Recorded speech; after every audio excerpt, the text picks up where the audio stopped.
Monif TV, seperti diketahui saat ini wabah coronavirus disease 2019 atau COVID-19 masih melanda dunia, termasuk Indonesia tak terkecuali Provinsi Lampung.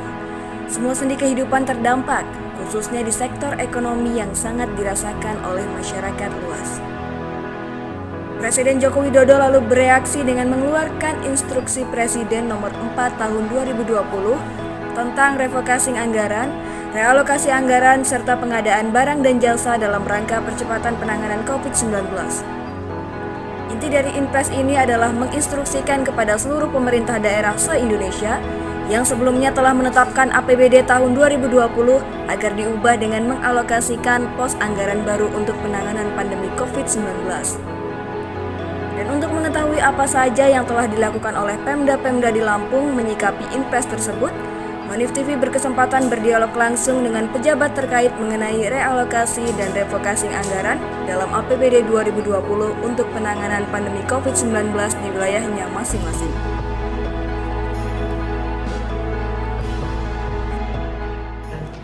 Assalamualaikum warahmatullahi wabarakatuh. Selamat pagi, salam sejahtera untuk kita semua. Pemirsa Monif TV, kembali dengan saya Octavia Triwulandari di acara dialog interaktif mengenai realokasi dan revokasi anggaran tahun anggaran 2020 bersama dengan Bapak Olpin Putra. Betul. Selaku Kepala BPKAD Kabupaten Mesuji. Selamat pagi Bapak. Selamat pagi. Apa kabar Bapak? Alhamdulillah sehat. Kondisi gini harus selalu sehat. Oke, betul sekali Pak. Mengingat bahwa pandemi COVID-19 masih melanda Indonesia termasuk Lampung ya Pak. Betul. Oke. Pak, sebelum kita membahas mengenai realokasi dan revokasi anggaran, sudah berapa banyak warga Kabupaten Mesuji yang terpapar virus COVID-19? Ya, baik. Jadi memang kalau terakhir rilis kita bahwa memang dari seluruh kabupaten kota Lampung ini kita masih masuk zona hijau. Dan itu satu-satunya di Provinsi Lampung kita zona hijau. Walaupun beberapa waktu lalu kita sempat terpapar ada 10 orang warga kita yang semuanya OTG sebenarnya. Jadi, namun alhamdulillah setelah kita lakukan isolasi mandiri, akhirnya 10 warga tersebut alhamdulillah sekarang sudah sembuh semuanya. Artinya sekarang sudah posisi 0. Namun beberapa hari terakhir kemarin informasi saya dapat itu ada penambahan 3 orang warga yang sudah positif juga terpapar COVID-19. Oke, untuk kegiatan yang ada di Kabupaten Mesuji sendiri, apakah ada pembatasan untuk mencegah penularan pandemi COVID-19 atau masih ada orang-orang yang berkegiatan seperti sedia kala? Ya, tentu kita dalam berkegiatan tentu kita mengikuti dari protokol kesehatan. Mungkin kalau di awal pandemi memang hampir praktis semua kegiatan memang agak berkurang, bahkan kita kurangi, memang harus seperti itu. Namun seiring berjalannya waktu, ketika pemerintah pusat artinya mengharuskan kita new normal, artinya kalau sebelumnya kita anggap ini musuh, ini menjadi teman kita harus hidup berdampingan. Namun tentu saja setiap aktivitas yang dilakukan baik pemerintah daerah maupun warganya artinya tetap memperhatikan protokol kesehatan. Oke, baik Pak. Pak, seperti diketahui bersama bahwasanya Presiden Joko Widodo telah mengeluarkan Inpres nomor 4 tahun 2020 tentang realokasi anggaran dalam rangka percepatan penanganan COVID-19. Nah, untuk Pemda Kabupaten Mesuji sendiri, mengingat BPKAD sebagai pengelola keuangannya, apakah ada kendala dalam penerapan Inpres tersebut? Iya, baik. Kalau pertanyaannya kendala, tentu ada kendala. Kalau secara umum saya gambarkan, artinya ini kan kondisi yang abnormal, jadi kondisi yang selama ini tidak pernah kita alami. Kendalanya apa? Yang pertama tentu saja kita harus mulai merencanakan kegiatan yang menyesuaikan dengan pandemi ini.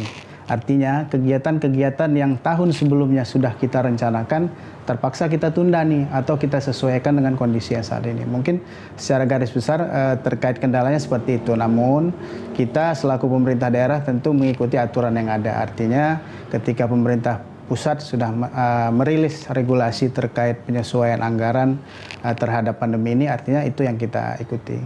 Oke, mengenai soal alur proseduralnya bagaimana Pak? Ya, kalau pertanyaan seperti itu artinya kita mengikuti alur prosedural. Kalau saya flashback sedikit, memang pasca terbitnya Perpres tersebut, instruksi Presiden tersebut nomor 4 tersebut diikuti lagi dengan instruksi Mendagri nomor 1 2020 terkait penanganan COVID-19 termasuk anggarannya. Dan ini saya lihat memang pemerintah daerah memang belum secara serius mungkin dianggap pemerintah pusat, sehingga terbitlah lagi surat keputusan bersama antara Mendagri dan Menteri Keuangan yang di situ mengharuskan pemerintah kabupaten kota untuk merelokasi anggaran, dan besarannya dan untuk apa itu sudah tegas di situ. Jadi di situ untuk belanja pegawai kita pemerintah daerah harus mengurangi, menyesuaikan. Terus untuk belanja modal kita pemerintah daerah diwajibkan mengurangi sampai 50%. Terus untuk belanja barang jasa juga sama, kita harus mengurangi sebesar 50%. Jadi berangkat dari situ, terus juga terbit juga Perpres nomor 54 tahun 2020 terkait perubahan postur APBN. Artinya itulah sebagai dasar kita pemerintah daerah termasuk Kabupaten Mesuji untuk melakukan penyesuaian terhadap anggaran COVID ini. Kalau boleh tahu Pak, berapa sih anggaran yang dianggarkan oleh Pemda Mesuji untuk penanganan pandemi COVID-19 di masa pandemi ini? Ya, jadi hasil realokasi kita terkait anggaran COVID terkumpullah kemarin 39 miliar 230 juta. Jadi itu yang kita anggarkan untuk penanganan COVID, yang dibagi 3 tentu saja. Yang pertama untuk penanganan bidang kesehatan, yang kedua dampak ekonomi, dan yang ketiga jaring pengaman sosial.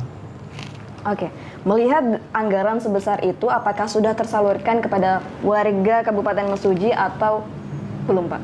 Iya, tentu saja sudah kita salurkan secara berproses, bertahap, karena memang terkait COVID ini anggarannya memang dana transfer kita dari pusat juga harus kita jemput. Salah satu jemputnya dengan laporan terkait realisasi anggaran COVID. Artinya kalau kita anggarkan saja tapi tidak kita realisasikan percuma juga kan. Walaupun besar-besar kalau tidak kita realisasikan. Makanya terkait anggaran ini sudah berproses, terkait besarannya mungkin kisaran kalau saya lihat itu sekitar sudah 70% yang terrealisasi untuk penanganan COVID tersebut. Oke, mungkin boleh lebih dijelaskan lebih gamblang Pak, seperti apa bentuk pelaksanaan realokasi anggaran itu khususnya yang langsung menyentuh masyarakat? Apakah ada program-program khususnya?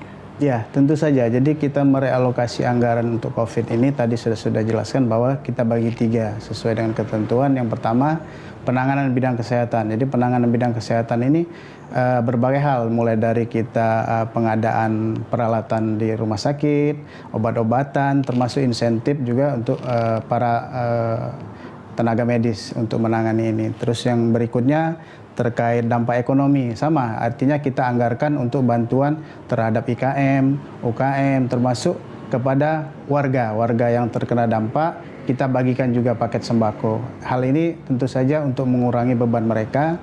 Mudah-mudahan COVID ini segera berlalu, artinya semua masyarakat bisa kembali normal. Terus yang berikutnya juga ada kita terkait dengan bantuan juga terhadap ini. Jaring pengaman sosial, artinya kita anggarkan juga untuk jaring pengaman sosial terkait ketahanan pangan kita, ada bantuan bibit, benih ikan dan lain-lain. Dan itu semua tentu saja untuk warga kita, pelaku usaha yang terdampak dari COVID ini. Oke, mengingat ini sudah masuk triwulan akhir, sudah berapa persen anggaran penanganan COVID itu terserap? Iya. Jadi kalau tadi saya sampaikan bahwa anggaran ini kita anggarkan sekitar 39 miliar 230 juta, yang sudah terrealisasi itu untuk bidang kesehatan sekitar 15 miliar, dan juga untuk dampak ekonomi dan jaring pengaman sosial sekitar 10 miliar sekian. Jadi kalau total sekitar sudah 26 miliaran, artinya kalau secara persentase sekitar 70% ini sudah terrealisasi. Baik, tentunya dengan penggunaan anggaran sebesar itu sudah harus disiapkan laporan pertanggungjawabannya ya Pak? Betul. Adakah kendala dalam penyusunannya Pak? Mungkin dari teknis pelaporannya? Iya.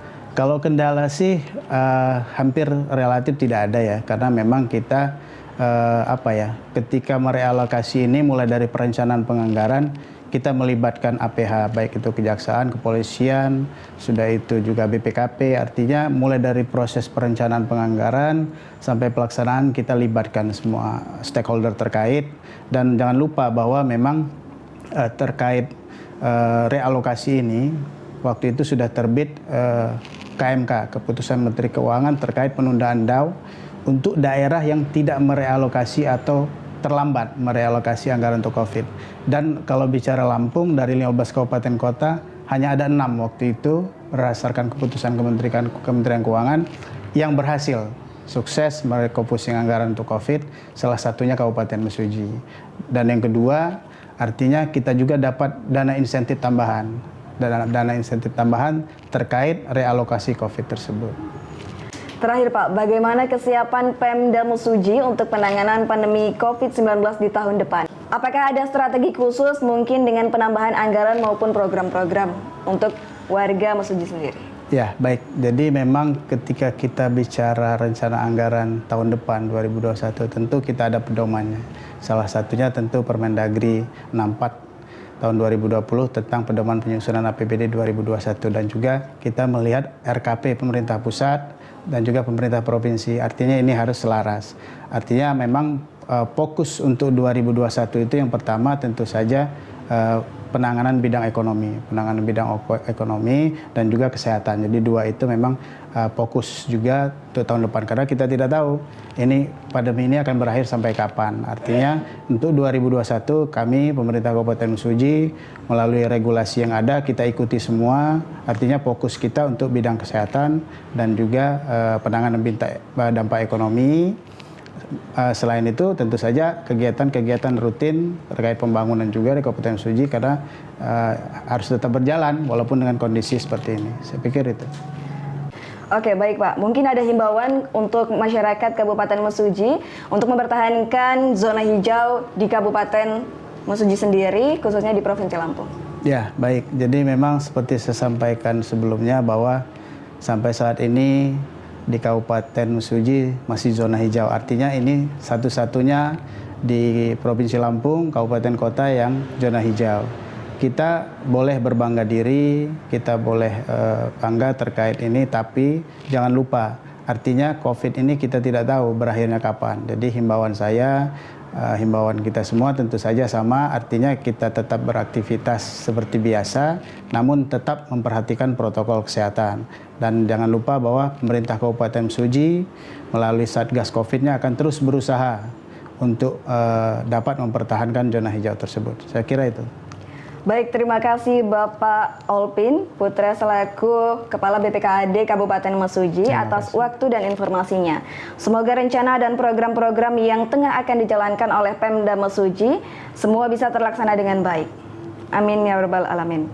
Demikianlah pemirsa Monif TV dialog kita bersama dengan Bapak Olpin Putra selaku Kepala BPKAD Kabupaten Mesuji. Tetap terapkan 3M, memakai masker, menjaga jarak, dan mencuci tangan. Saya Octavia Triwulandari pamit undur diri dan sampai jumpa. Wassalamualaikum warahmatullahi wabarakatuh. Waalaikumsalam.